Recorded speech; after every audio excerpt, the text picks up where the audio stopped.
ಕೋರ್ತಾ ಇದ್ದೀನಿ. ನೀವು ಇಷ್ಟೊತ್ತು ಹಾಡು ನೃತ್ಯ ಎಲ್ಲ ಕೇಳಿದ್ರಿ, ಆದರೆ ಇದೊಂದು ವಿಭಿನ್ನವಾಗಿರೋ ರೀತಿನಲ್ಲಿ ನಿಮಗೆ ಮನೋರಂಜನೆ ಕೊಡೋದಕ್ಕೆ ಬರ್ತಾ ಇದ್ದಾರೆ ಡಿಗ್ನಿಟಿ ಫೌಂಡೇಶನ್ನ ಜಯನಗರ ಚಾವಡಿಯವರು. ಈ ರೇಖಾ ಮೇಡಮ್ ಹೇಳ್ಬಿಟ್ಟಿದ್ದಾರೆ, ಬರ್ತಾ ಇದ್ದಂಗೆನೆ ನೀವು ವಿಸಿಲ್ ಹೊಡಿತೀರಾ ಅಂತ. ಒಂದು ಸ್ವಲ್ಪ ಸಸ್ಪೆನ್ಸ್ ಇರುತ್ತೆ.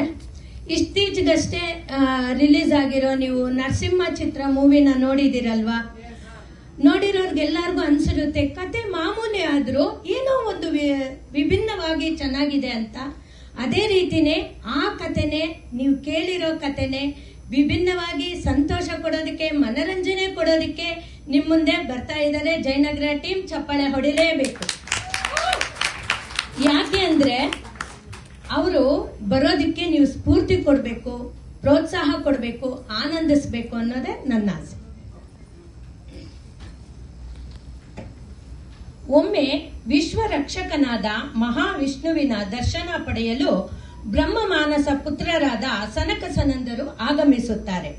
ಆಗ ವೈಕುಂಠದ ದ್ವಾರಪಾಲಕರಾದ ಜಯವಿಜಯರು ಸನಕ ಸನಂದರನ್ನು ತಡೆದು ಅಹಂಕಾರದಿಂದ ಮಾತನಾಡುತ್ತಾರೆ.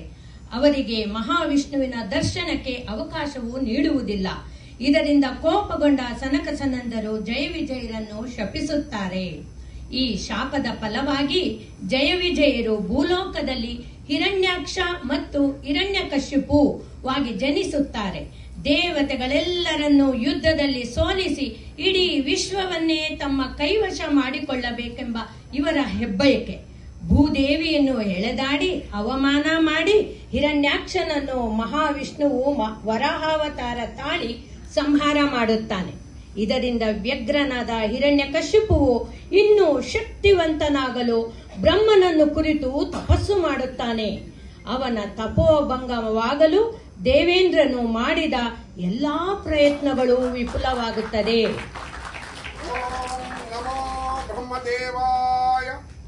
ಓಂ ನಮೋ ಬ್ರಹ್ಮದೇವಾಯ, ಓಂ ನಮೋ ಬ್ರಹ್ಮದೇವಾಯ, ಓಂ ನಮೋ ಬ್ರಹ್ಮದೇವಾಯ.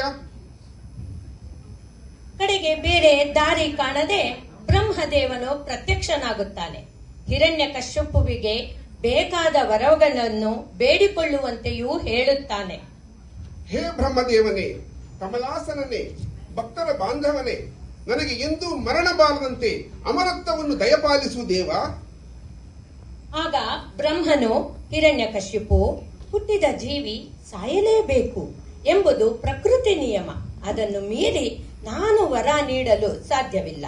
ಅದನ್ನು ಬಿಟ್ಟು ಬೇರೆ ವರವನ್ನು ಬೇಡಿಕೋ ಎಂದು ಹೇಳುತ್ತಾನೆ. ಆಗಲಿ ಬ್ರಹ್ಮದೇವ, ನನಗೆ ಯಾವುದೇ ಮನುಷ್ಯರಿಂದಾಗಲಿ ಪ್ರಾಣಿಯಿಂದಾಗಲಿ, ಹಗಲಿನಲ್ಲಾಗಲಿ ഇരുಳಿನಲ್ಲಾಗಲಿ, ಮನೆಯ ಒಳಗಾಗಲಿ ಹೊರಗಾಗಲಿ, ಯಾವುದೇ ಕ್ರಿಮಿ ಕೀಟ ಪಶು ಪಕ್ಷಿಗಳಿಂದಾಗಲಿ, ಯಕ್ಷ ರಾಕ್ಷಸ ಕಿನ್ನರ ಗಂಧರ್ವ ಕಿಂಪುರುಷರಿಂದಾಗಲಿ, ಅಥವಾ ನೀನು ಸೃಷ್ಟಿಸಿರುವ ಯಾವುದೇ ಜೀವಿಯಿಂದಾಗಲಿ ನನಗೆ ಮರಣವೇ ಬಾರದಂತೆ ವರವನ್ನು ಅನುಗ್ರಹಿಸು ದೇವ. ತನ್ನ ಕಾರ್ಯವು ಸಿದ್ಧಿಸಿತೆಂದು ಸಂತೋಷದಿಂದ ಹಿರಣ್ಯಕಶ್ಯಪು ಅರಮನೆಗೆ ಬರುತ್ತಾನೆ.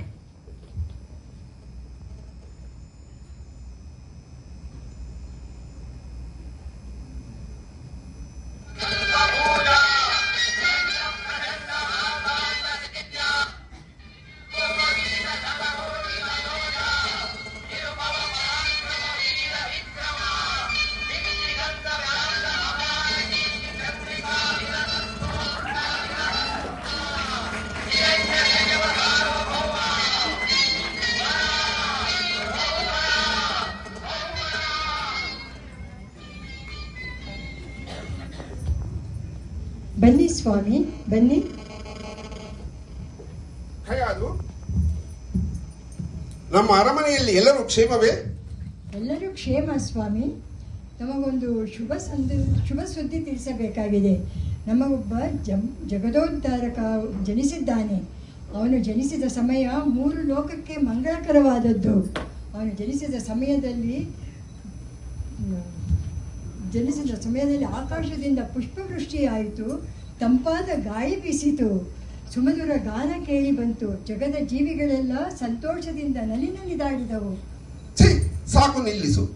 ಇದು ಶುಭ ಶಕುನವಲ್ಲ, ಇದು ಅಪಶಕುನ. ನಾವು ಜನಿಸಿದಾಗ ಉಂಟಾದದ್ದು ಶುಭ ಶಕುನ. ಆಗ ಪುಷ್ಪವೃಷ್ಟಿಯಾಗಲಿಲ್ಲ, ರಕ್ತದ ಮಳೆ ಸುರಿಯಿತು, ಭೂಕಂಪವಾಯಿತು, ಸಾಗರಗಳು ಉಕ್ಕಿದವು, ಬೆಟ್ಟ ಗುಡ್ಡಗಳು ಅಲುಗಾಡಿದವು, ದೇವತೆಗಳೆಲ್ಲರೂ ಹೆದರಿಕೊಂಡು ಓಡಿ ಹೋದರು, ಪಶು ಪಕ್ಷಿಗಳೆಲ್ಲ ಭಯದಿಂದ ಚೀರಾಡಿದವು. ಅದು ನಿಜವಾದ ಶುಭ ಶಕುನ. ಪ್ರಹ್ಲಾದನ ಹುಟ್ಟಿದಾಗ ಉಂಟಾದದ್ದು ಕೇವಲ ಅಪಶಕುನ. ಎಲ್ಲಿ ಕರೆ ನಿನ್ನ ಮಗನನ್ನು. ಪ್ರಹ್ಲಾದ ಕುಮಾರ, ಬಾ ಕಂದ, ನಿನ್ನ ತಂದೆಗೆ ನಮಸ್ಕರಿಸು.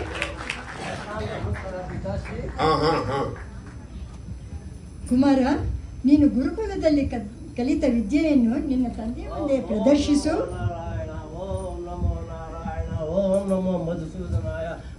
ನಿಲ್ಲಿಸು, ಸಾಕು. ನನ್ನ ಮುಂದೆ ನನ್ನ ಶತ್ರುವನ್ನು ಹೊಗಳುತ್ತಿರುವೆಯಾ ನೀನು?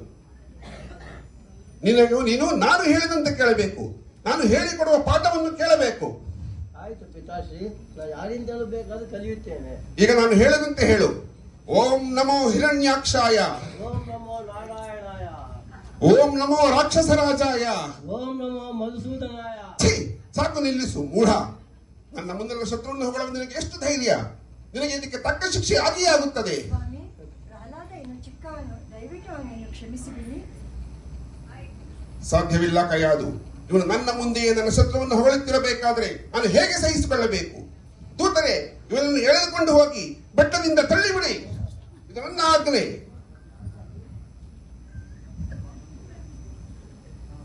ಹಿರಣ್ಯಕಶಿಪುವಿನ ಆಜ್ಞೆಯಂತೆ ಪ್ರಹ್ಲಾದನನ್ನು ಬೆಟ್ಟಿದ ಮೇಲಿಂದ ತಳ್ಳಲಾಗುತ್ತದೆ. ಆದರೆ ಮಹಾವಿಷ್ಣುವಿನ ಕರುಣೆಯಿಂದ ಪ್ರಹ್ಲಾದನಿಗೆ ಏನೂ ಅಪಾಯವಾಗುವುದಿಲ್ಲ. ಅನಂತರ ಹಿರಣ್ಯಕಶಿಪು ತನ್ನ ದೂತರಿಗೆ ತಮ್ಮ ಖಡ್ಗದಿಂದ ಪ್ರಹ್ಲಾದನನ್ನು ಕೊಲ್ಲುವಂತೆಯೂ ಆಜ್ಞೆ ಮಾಡುತ್ತಾನೆ. ಆ ಪ್ರಯತ್ನವೂ ವಿಫಲವಾಗುತ್ತದೆ. ಆನೆಯ ಕಾಲಿನಿಂದ ತುಳಿಸಲು ಹೇಳುತ್ತಾನೆ. ಉರಿಯುತ್ತಿರುವ ಬೆಂಕಿಗೆ ಆಹುತಿಯಾಗಿಸಲು ಕೊಡು ಎಂದು ಹೇಳುತ್ತಾನೆ. ಎಲ್ಲ ಪ್ರಯತ್ನಗಳು ಮಾಡಿದರೂ ಏನೂ ಆಗುವುದಿಲ್ಲ. ಎಲ್ಲ ಪ್ರಯತ್ನಗಳು ವಿಫಲವಾಗುತ್ತದೆ. ಇದರಿಂದ ಕೋಪಗೊಂಡ ಹಿರಣ್ಯಕಶಿಪುವು ತನ್ನ ಸತಿಯನ್ನು ಕರೆಯುತ್ತಾನೆ. ಕಯಾದು, ಬಾ ಇಲ್ಲಿ. ಸ್ವಾಮಿ, ಈಗ ನಾನು ನಿನಗೊಂದು ಕಾರ್ಯವನ್ನು ವಹಿಸುತ್ತೇನೆ. ನಿಷ್ಠೆಯಿಂದ ಅದನ್ನು ಮಾಡುವೆಯಾ? ತಮ್ಮ ಆಜ್ಞೆಯನ್ನು ನಿಷ್ಠೆಯಿಂದ ಸಂತೋಷದಿಂದ ಪಾಲಿಸುತ್ತೇನೆ ಸ್ವಾಮಿ. ತೆಗೆದುಕೋ ಈ ವಿಷದವನ್ನು. ಇದನ್ನು ನಾನು ಸಂತೋಷದಿಂದ ಕುಡಿಯುತ್ತೇನೆ. ಬೇಡ, ಇದನ್ನು ನೀನು ಕುಡಿಯಬಾರದು. ನಮ್ಮ ರಾಕ್ಷಸ ಕುಲಕ್ಕೆ ಕಳಂಕಿತನಾಗಿರುವ ಆ ಪ್ರಹ್ಲಾದನಿಗೆ ಇದನ್ನು ಕುಡಿಸಬೇಕು. ಇದು ನನ್ನ ಆಜ್ಞೆ. ಸ್ವಾಮಿ, ತಾಯಿ ಮಗುವಿಗೆ ವಿಷವನ್ನು ಕುಡಿಸುವುದೇ ಇದೆಂತಹ ಕೆಲಸವನ್ನು ಹೇಳುತ್ತಿದ್ದೀರಿ? ಹೌದು ಕಯಾದು, ಹೌದು. ನೀನೇ ಈ ವಿಷವನ್ನು ಕುಡಿಸಬೇಕು. ನಾನಾರು? ಪ್ರಹ್ಲಾದ, ಕಶ್ಯಪ ಬ್ರಹ್ಮನ ಮಗ, ತಿಥಿಗರ್ಭ ಸಂಜಾತ, ಚತುರ್ಮುಖ ಬ್ರಹ್ಮನ ಮೊಮ್ಮಗ.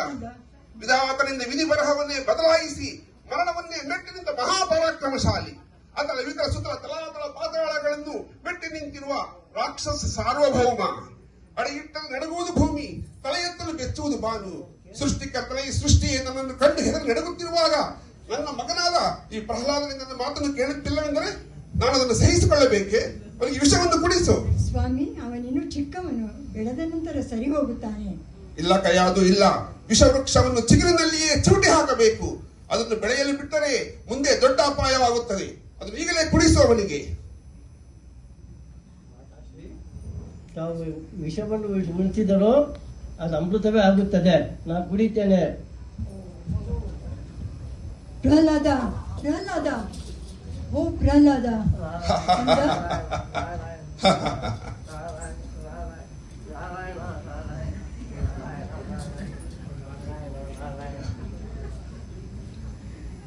ಏನು? ಪ್ರಹ್ಲಾದ ಇನ್ನೂ ಸಾಯಲಿಲ್ಲವೇ? ಇದು ಘೋರವಾದ ಹಾಲಹಲ.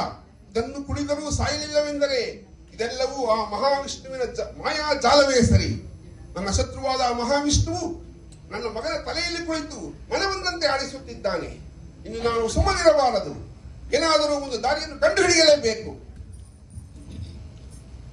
ಇದರ ನಂತರ ಮಹಾವಿಷ್ಣುವಿನ ನರಸಿಂಹನ ಅವತಾರವೆತ್ತಿ ಕಂಬದಿಂದ ಹೊರಬಂದು ಹಿರಣ್ಯಕಶ್ಯಪುವಿನ ಸಂಹಾರ ಮಾಡುತ್ತಾನೆ. ಧರ್ಮ ರಕ್ಷಣೆ ಮಾಡುತ್ತಾನೆ. ಅವನಿಗೆ ಮುಕ್ತಿಯೂ ನೀಡುತ್ತಾನೆ. ಬನ್ನಿ ನಾವೆಲ್ಲರೂ ಆ ನರಸಿಂಹನ ಧ್ಯಾನ ಮಾಡೋಣ. ನಮೋ ನಮೋ ನರಸಿಂಹ, ನಮೋ ನಮೋ ನರಸಿಂಹ, ನಮೋ ನಮೋ ನರಸಿಂಹ, ನಮೋ ನಮೋ ನರಸಿಂಹ. ದುಷ್ಟ ಶಿಕ್ಷಕ ಶಿಷ್ಟ ರಕ್ಷಕ ನಮೋ ನಮೋ ನರಸಿಂಹ. ದುಷ್ಟ ಶಿಕ್ಷಕ ಶಿಷ್ಟ ರಕ್ಷಕ ನಮೋ ನಮೋ ನರಸಿಂಹ.